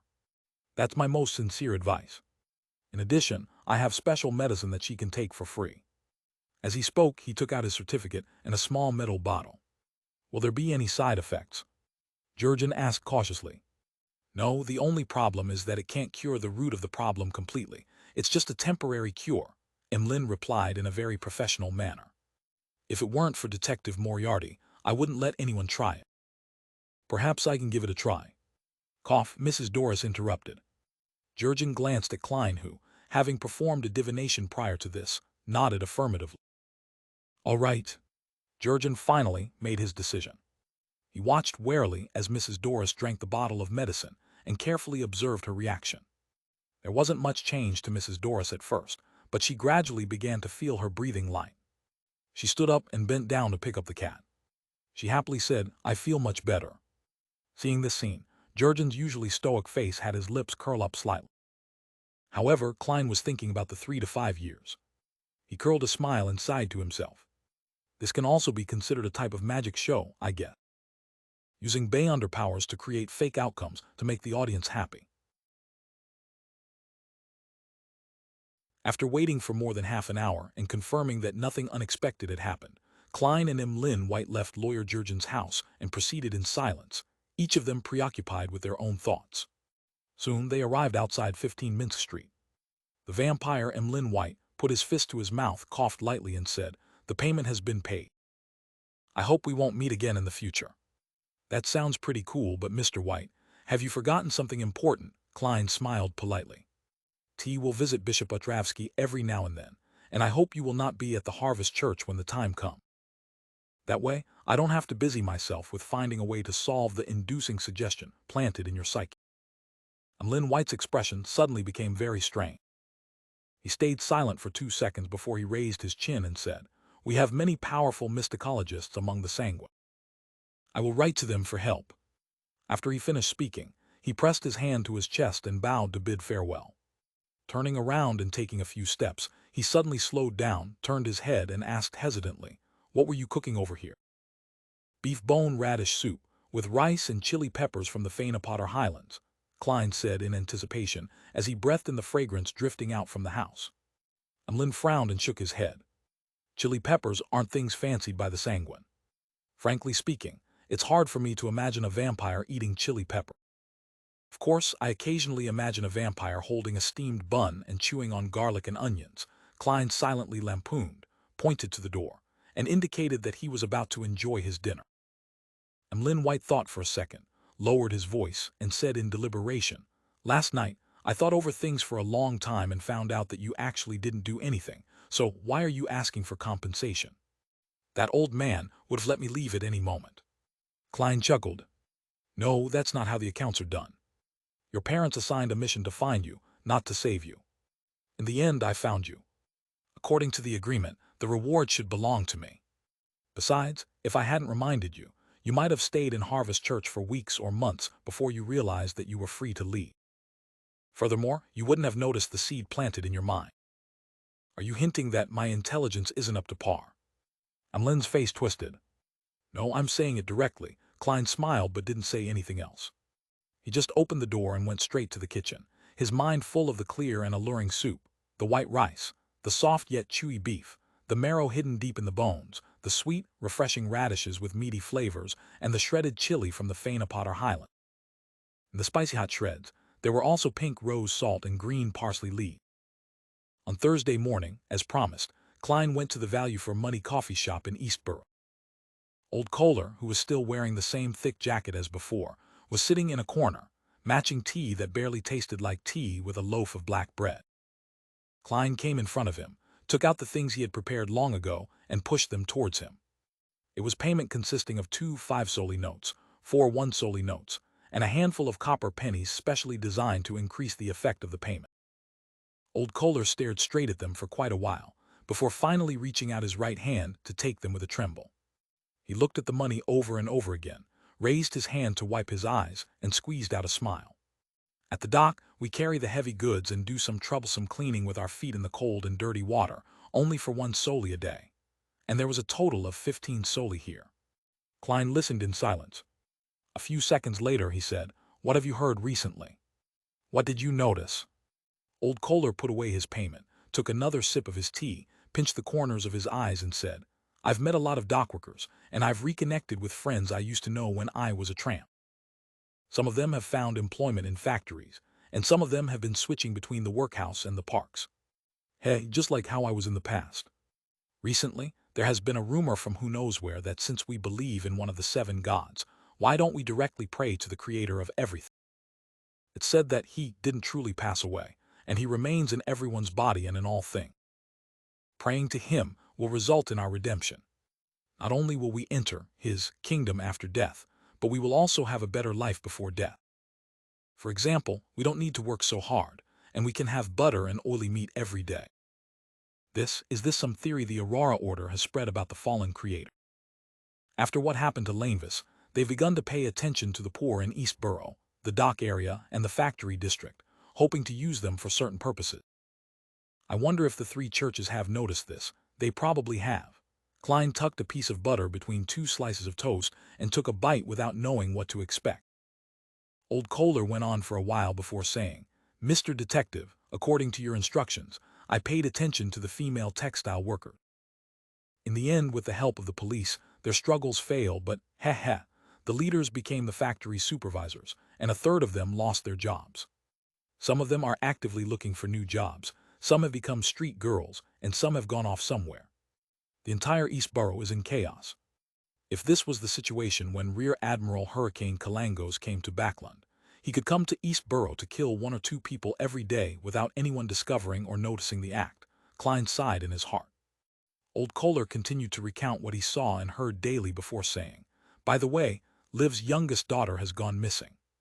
Liv? Klein was certain that he had never heard of the name. Old Kohler then said in realization, "She's the laundry maid you and Mr. Reporter met last time, the one who was arguing with someone. She was always at home doing the washing with her 2 daughters, but yesterday, when her 2 daughters were returning home from delivering the laundry, one of them ended up missing. The younger one, what a pity. She's been a widow for years, and she has always been counting on her 2 daughters, and now, the police in East Borough definitely won't look too hard for her." Unlucky people tend to meet with even worse situations because they have no ability to resist danger or change their environment. This phrase suddenly flashed through Klein's mind. After a few seconds of stone-like silence, he said, "Take me to see them. I'm a detective, so maybe I can help them find her." "They have no money," Old Kohler reminded him. Klein picked up his hat and cane and said, "I occasionally do volunteer work too. Sherwood Borough, in the apartment which the 2 ladies originally rented." Zio had resumed her life as a bounty hunter, and Force hastened the pace of her new book, hoping to save the money needed for the Beyonder ingredients required by the Trickmaster potion. But writing a book wasn't something one could write that easily. Force scratched her hair irritably and decided to go out for a walk to seek out inspiration. As she walked, she found that she had unknowingly returned to a familiar place. Diagonally ahead of her was the Yosifov Clinic, a fairly large private clinic where she had first worked. After staring at it for a while, Force thought of the old lady who had guided her into the Beyonder world. She turned into a small alley on the right and took a shortcut to a nearby street. The 2 sides of the street had leaves fluttering down the parasol tree. It was a relatively quiet place. Force remembered that the old lady lived at Unit 39. Back then, she would occasionally visit personally to deliver medicine, give injections, or even to help with the daily chore. It's almost been 3 years. That place should have been rented out again. There might have been several changes in tenants. I still remember when I came to tidy up the items she left behind. I discovered many notebooks about mysticism. Force walked under the nearly barren parasol tree and slowly approached Unit 39.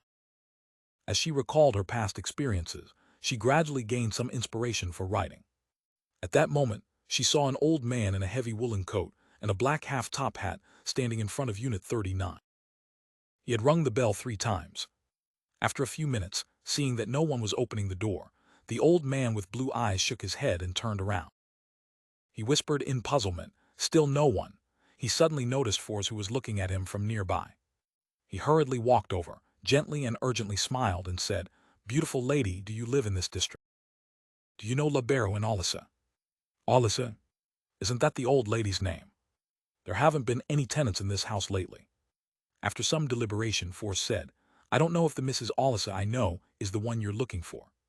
She lived here for a long time, but she passed away 3 years ago." "Passed away 3 years ago. What about Libero?"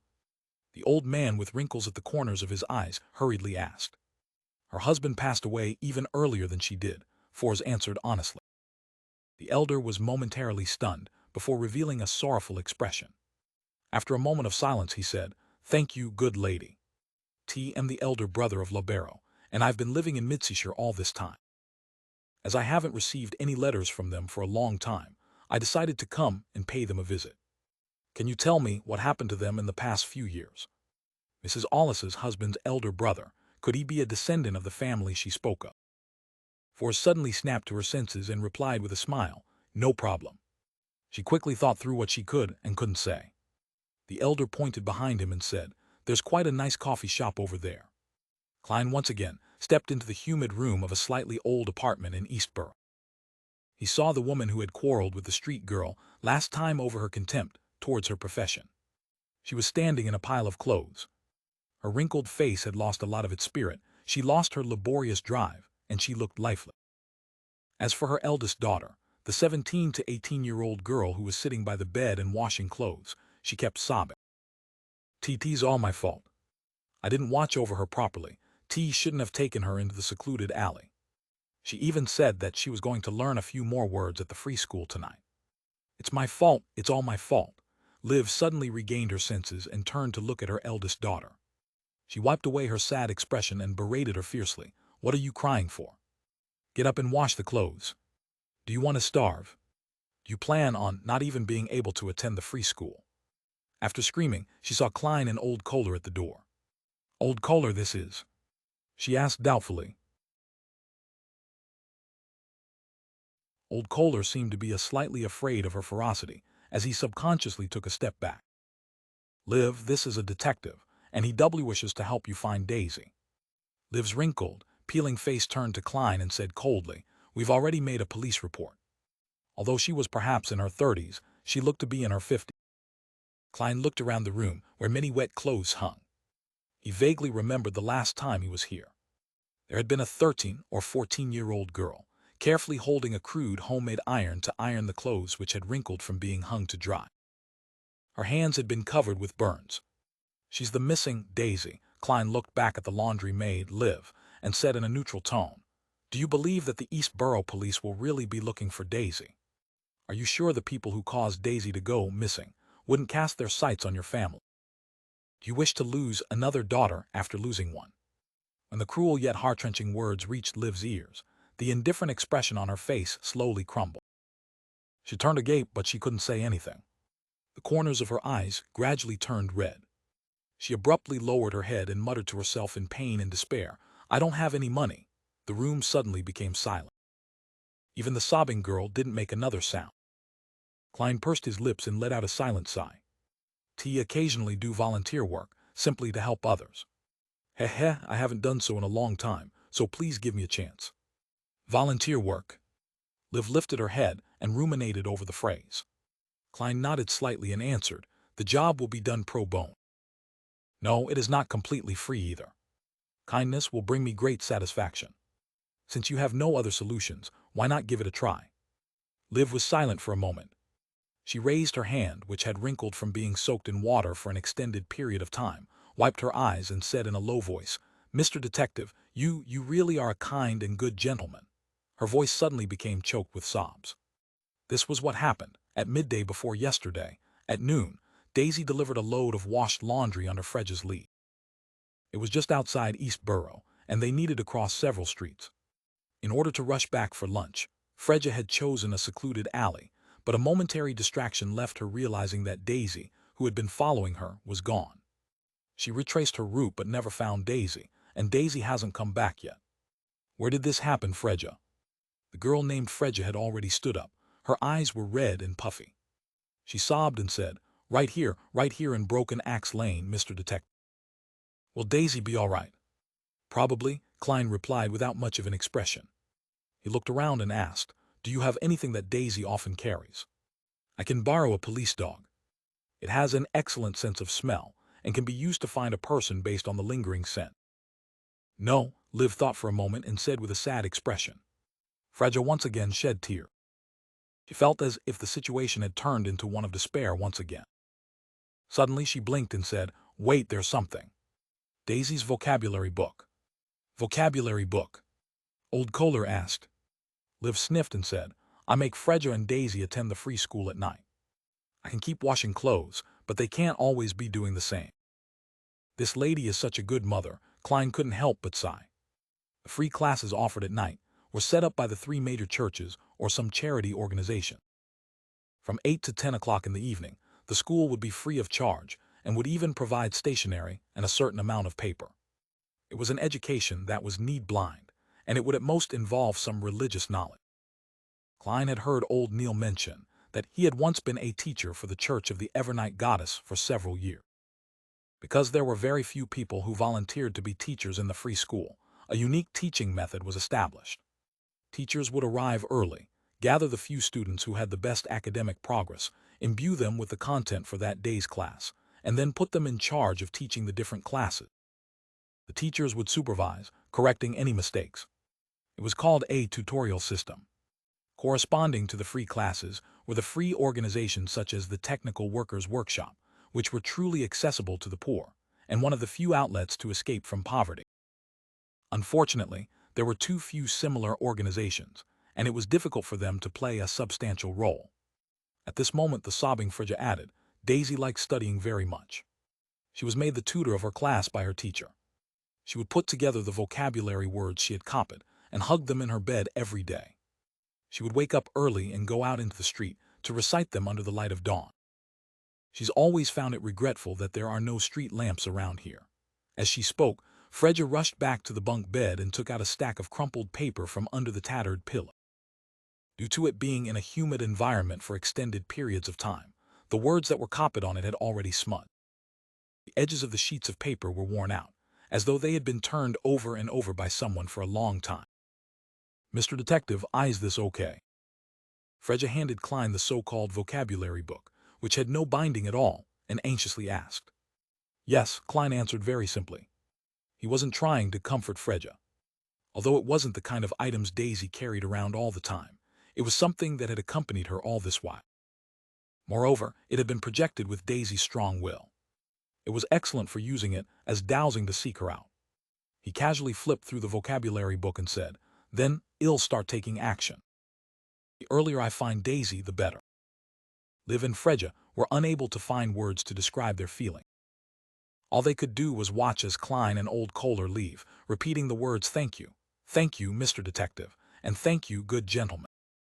After leaving the apartment, Klein turned to old Kohler and said, You should pay attention to those female textile workers who lost their jobs, especially those who have neither found new jobs nor become street girls, and pay more attention to those who have gone off to unknown places. Pay attention to your own safety. Ask less and listen more. If you do this well, you'll get a bonus. All right. Old Kohler nodded heavily. He didn't immediately bid farewell. After hesitating for a moment, he asked with a tone full of expectation, You'll find Daisy, won't you, Mr. Detective? I can only say that I will do my best. Klein didn't make any guarantees. Old Kohler sighed and smiled bitterly.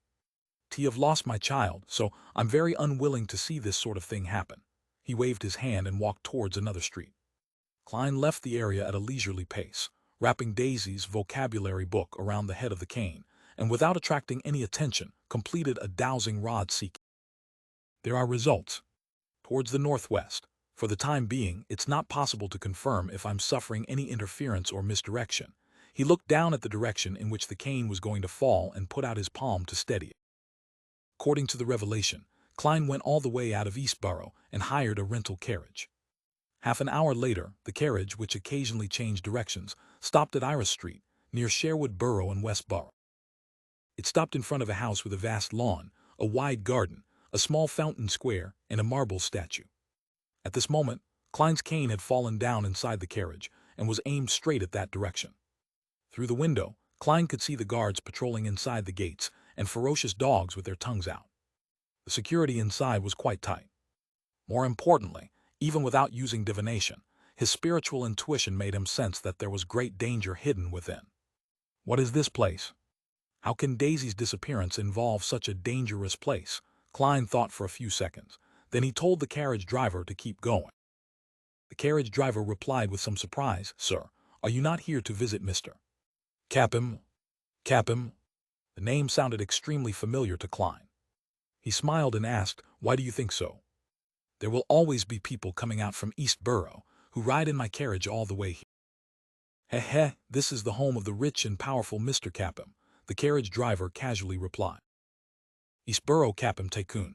Klein suddenly remembered who Capim was. There were many rumors that he was the leader of a bloody criminal organization which was stained with blood. He was involved in the disappearance of many innocent girls. And in reality, he was a tycoon who knew quite a few important figures. Without another word, Klein leaned back against the wall and half closed his eyes. The horse carriage slowly moved forward. The luxurious villa was left behind as it disappeared from the window. In a small booth in a coffee shop, Fors already knew that the old man across her was called Lawrence Nord, who came from Midseyshire Constant City and was a public school teacher. He didn't know that Mrs. Allis's husband was dead, nor that Mrs. Allisa had inherited his estate and become a Beyonder, much less know that Mrs. Alyssa had left me her relics. Could he also be a Bayon? Does he have the ability to divine? After taking a sip of Fermo coffee, she organized her words and said, I was a doctor at the nearby Yosifov clinic, and Mrs. Alyssa came to see me often. That was when her husband, Mr. Libero, had already passed away. Sometimes I would accompany her by chatting with her and helping her do things like. So in the end, she made a will, giving me her savings in cash. She donated jewelry, books, furniture, and other things to charity. This was done under the supervision of her assigned law firm. Forbes was telling the truth, but not the whole truth. Lawrence pinched his forehead and said, What a pity. I don't understand why Alyssa didn't contact me over all those years. She didn't mention your name. She was vaguely dissatisfied with Mr. Libero's family, Forbes replied frankly. Lawrence fell silent for a moment before saying, Thank you for informing me. It has made me understand certain things. By the way, where are Libero and Alyssa buried? Grim Cemetery. Forbes took out a pocket watch and gave it a look before saying, Mr. Lawrence, I still have things to tend to. I should be leaving. Lawrence didn't stop her. He got up and saw her off.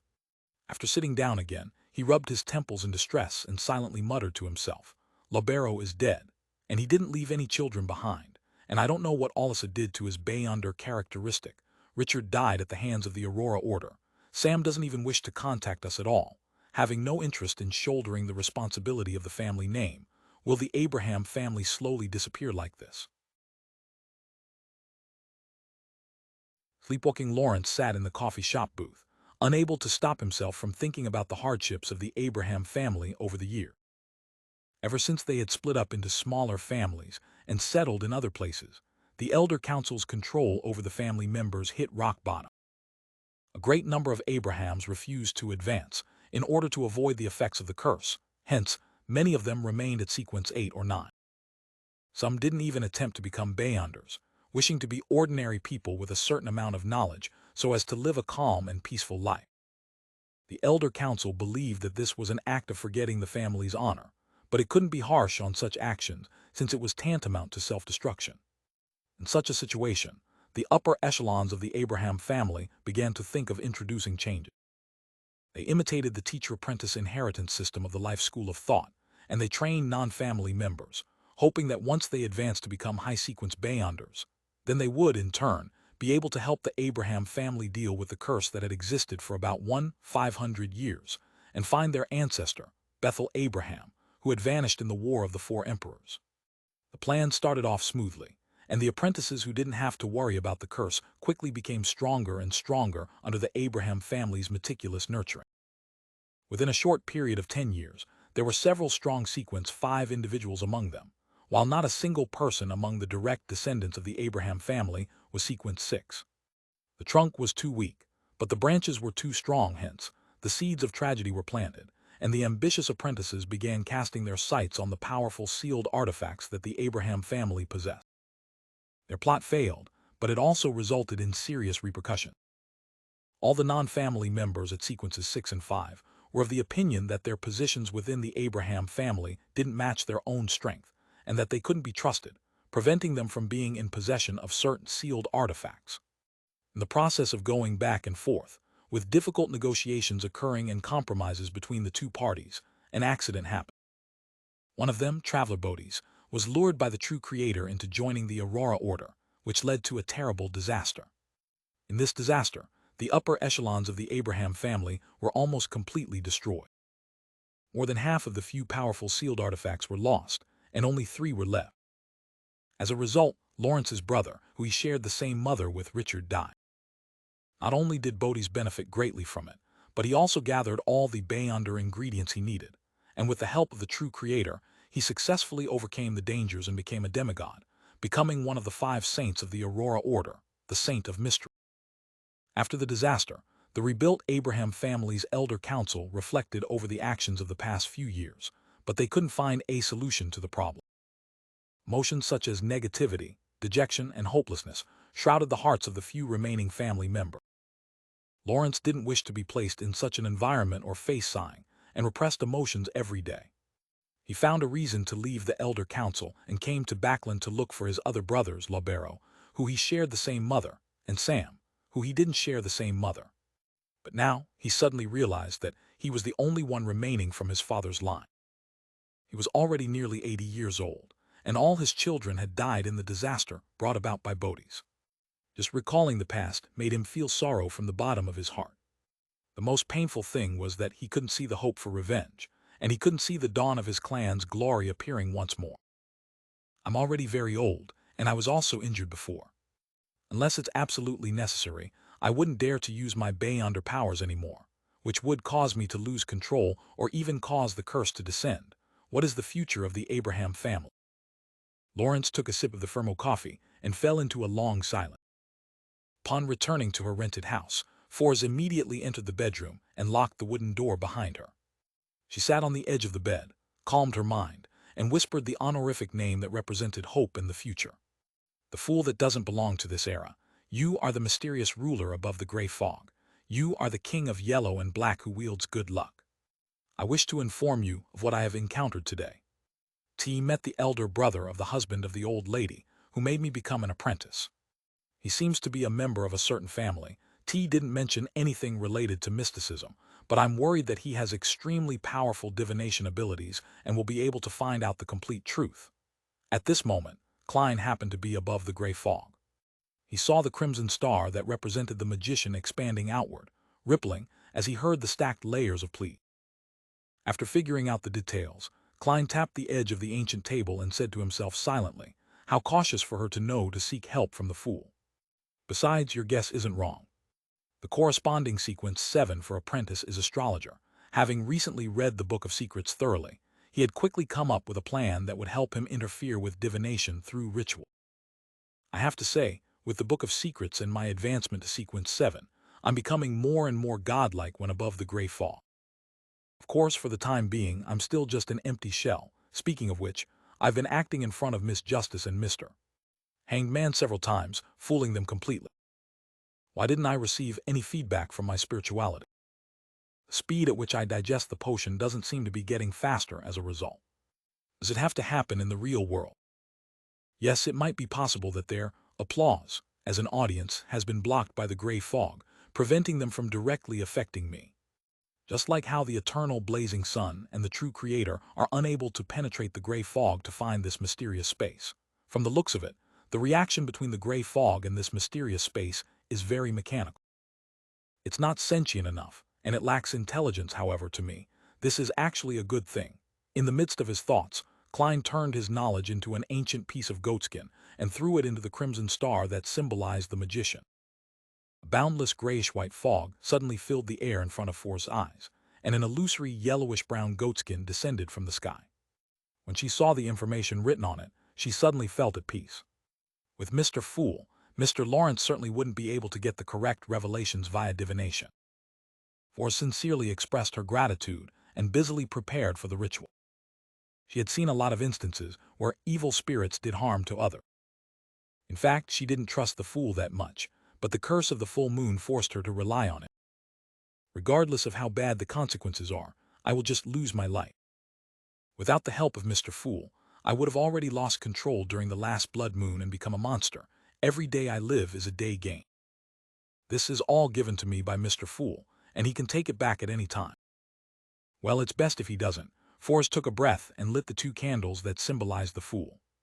The initial steps of the ritual were no different from those she had mastered before.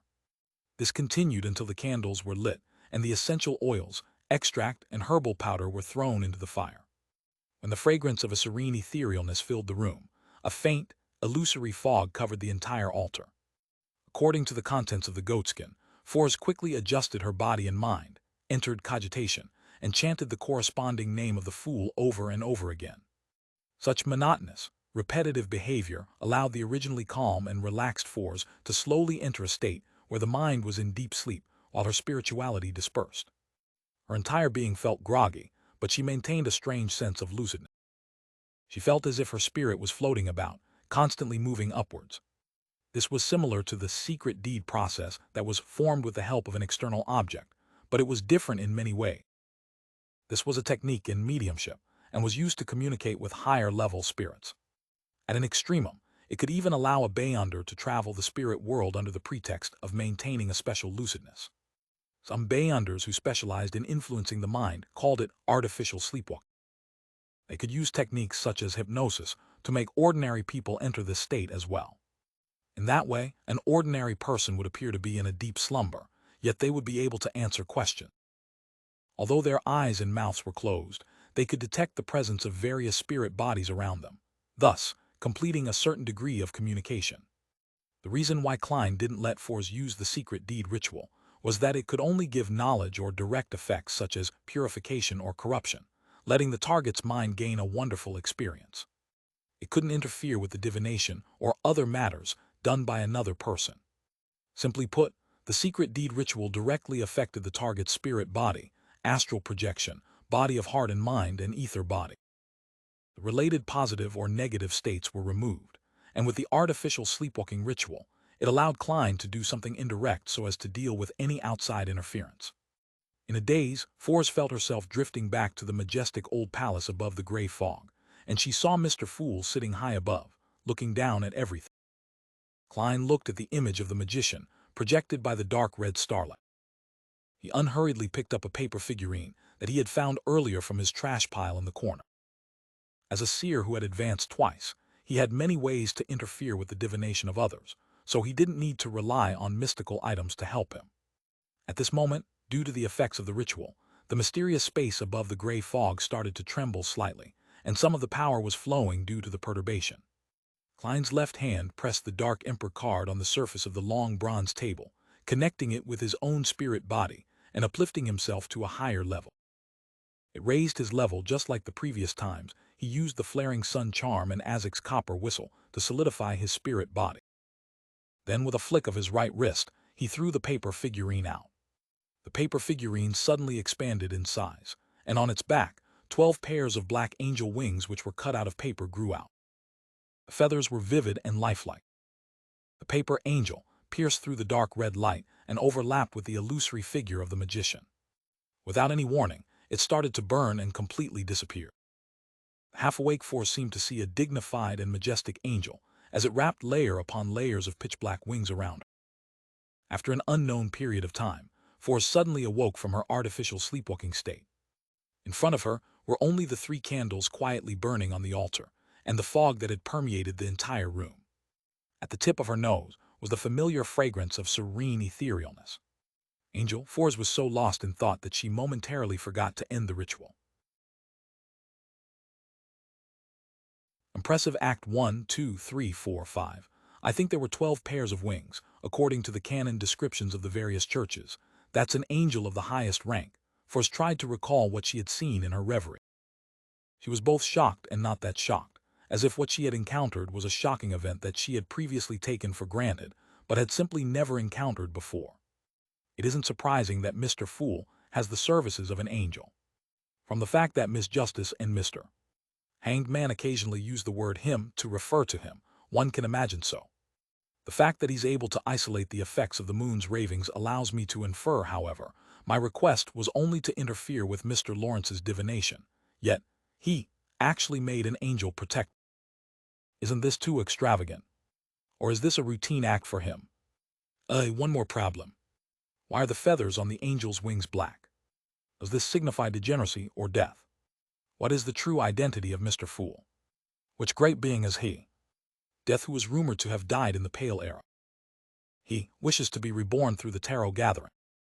Force suddenly took a deep breath, completely unconcerned that the gentleman named Lawrence would find anything wrong with her through his divination.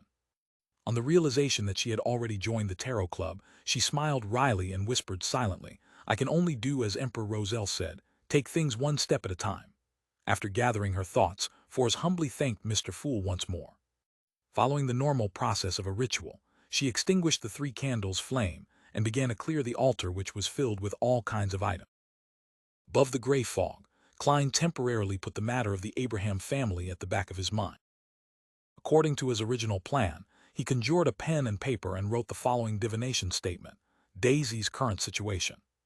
Putting the fountain pen away, Klein stacked Daisy's vocabulary book and the piece of paper with the divination statement on it, and held them in his left hand. Then, leaning back in his chair, he entered a state of cogitation, reciting the words Daisy's current situation over and over again. After 7 times, Klein fell asleep, his eyes black with a hint of red before grayness surfaced in them. One scene after another began to flash. Some were contiguous, some had gaps, and some were completely incoherent. Klein saw Liv's youngest daughter, a 13 or 14-year-old girl who persisted despite being repeatedly scalded. She was dragged into a remote alley by a man wearing a heavy jacket and a grayish-black cap after he covered her mouth with a handkerchief from behind. Another man who was dressed the same took her legs, and they lifted her as they quickly walked away. Their destination was the carriage parked outside the alley. The whole incident was over in less than 2 minutes, and by the time Daisy's sister, Freja, returned to search for Daisy, the carriage was already gone. Within the carriage, a sharp, ice-cold dagger was held to the muddle-headed Daisy's face, and lewd threats rang in her ear. The carriage drove into the luxurious villa. Daisy was in a small, dark room, and from time to time, the sound of women's cries, screams, and curses echoed outside. Daisy woke up and cried out for help, but the door was opened, and she was kicked away. The pain made it impossible for her to get up. She wept as she constantly cried for Mother and Freja. Klein opened his eyes and realized that the paper he held in his left hand had already been crumpled by his tight grip. He had established that Capim was the mastermind behind the many disappearances of young ladies, and that he was the boss of a criminal organization. The problem, however, was that the case shouldn't and couldn't involve powerful Beyonder forces. At most, there would be a few money-hungry Beyonders at sequence 7, 8, or 9 that were helping out. It wouldn't have made Klein's spiritual intuition give him warnings of intense danger the moment he approached the villa. Is Capim himself a sequence 6 or even sequence 5 Beyonder? However, it's not difficult for a Beyonder of this level to earn money. There's no need to do such dirty and complicated matters. He just has to find all the gangs and collect protection fees via protection racket. It would be easy, and it wouldn't dirty his hands. Could there be some hidden plot behind Capim's human trafficking? As he pondered, Klein used the power of the gray fog to restore Daisy's vocabulary book to its original state. After a few seconds of silence, he took out another piece of goatskin and wrote a new divination statement. Saving Daisy is a dangerous matter. After reading it carefully twice, Klein removed the spirit pendulum from his left wrist, letting the topaz pendant fall and hang above the surface of the paper, almost to the point of touching the statement. After taking a few seconds to compose himself, he closed his eyes and began to recite the divination statement he had just written. When he finished reciting it, Klein opened his eyes and looked at the pendulum in his left hand. The topaz pendant was rotating clockwise at a fairly fast frequency and with a rather high amplitude. This meant that saving Daisy was a rather dangerous act. However, it isn't one of total despair. There's still a possibility, a significant chance of success, as long as I can seize it. Klein deciphered the revelation from the spirit pendulum. He leaned back in his chair, closed his eyes, and said with a self-deprecating smile, "Wasn't I looking for an opportunity to perform? This is it. As a magician, I have to challenge something of a higher difficulty. Otherwise, I would be called a trickmaster and not a magician. Completing the seemingly impossible, even if the outcome is nothing but an illusion, that's the image of a magician in my heart. As for whether it's one of the rules or not, I still need confirmation." Klein tapped the edge of the ancient table and quickly made his decision. To him, the most troubling thing about saving Daisy and dealing with Capim was that he didn't know anything about Capim. He didn't know how many other Beyonders were in the villa, or the sequences and pathways they had. This made Klein unable to make specific preparation. And for a magician, the first rule was, never perform unprepared. Many seemingly impromptu performances actually involved significant preparation. For example, long periods of practice or thorough mastery of diverting attention away from the situation. Should I get Miss Justice's help to learn more about Capim's background for my adore? Klein seriously considered the options available to him. However, he quickly rejected this idea. No, I won't be able to receive detailed information. Although Capim is involved with many powerful figures and the wealthy, it's not something that can be publicized. Miss Justice will, at most, learn of the nobles, members of parliament, or civil servants which he is involved with, but she won't be able to determine how many Beyonders are in his villa, much less the traps or the layout. Through the clues from these connections, Miss Justice might be able to figure out what I wish to know given a few weeks' time, but that's too slow. Rescuing Daisy needs to be done as soon as possible. Any delays will result in a tragedy. Klein's eyes swept across the surface of the long bronze table and onto the junk pile in the corner.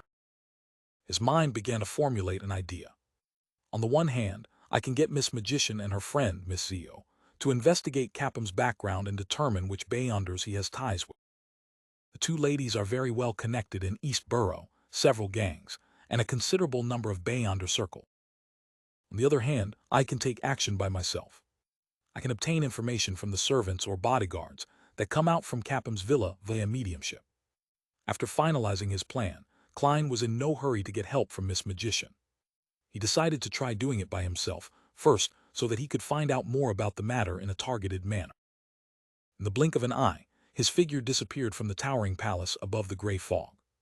After lunch, a man wearing a grayish-black cap and a thick cotton coat cautiously left from the back door of Capham's villa. He walked all the way to Crossroad and got into a rental carriage. East Borough. He touched the dark red birthmark on his face and instructed the carriage driver.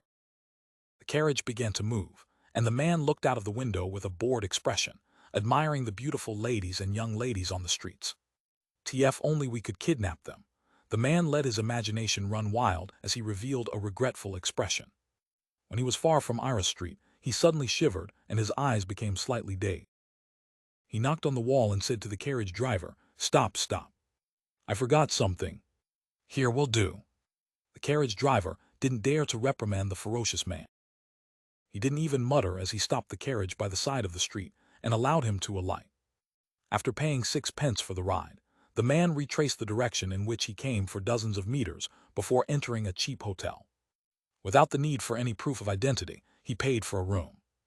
After entering, he left the door ajar without locking it. Then the man sat on the edge of the bed with a deadpan expression. Suddenly, a transparent and illusory figure separated from his body. It was none other than Klein, who was dressed as a worker. He had used the method of summoning himself to transform into a spirit body and had attached himself to this man's body, allowing him to walk to a convenient location for mediumship. After knocking the man out, Klein's spirit form disappeared from the room. Not long after, the door was pushed open, and he walked into the room in his corporeal form. Using a wall of spirituality to seal the place, Klein quickly set up a mediumship ritual, allowing the alluring scent of amantha extract and eye of the spirit medicine to emanate in the surrounding. After finishing his preparations, and just as he was about to start the mediumship, he suddenly exclaimed and stopped his action. He discovered that the spirit body of the man who was unconscious on the bed had a mysterious, unknown restriction.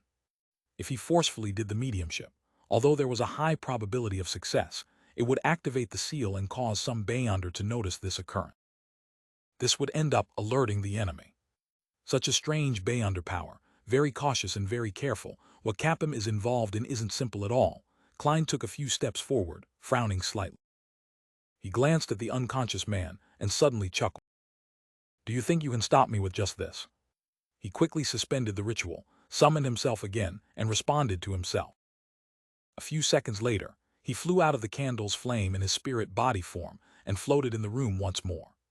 Without any hesitation, Klein, in his spirit body form, suddenly approached and possessed the unconscious man. The man suddenly sat up and opened his eyes. His expression appeared lifeless. He straightened his body, walked to the front of the altar, step by step, and then chanted in a low voice, "The fool that doesn't belong to this era, you are the mysterious ruler above the gray fog. You are the king of yellow and black who wields good luck.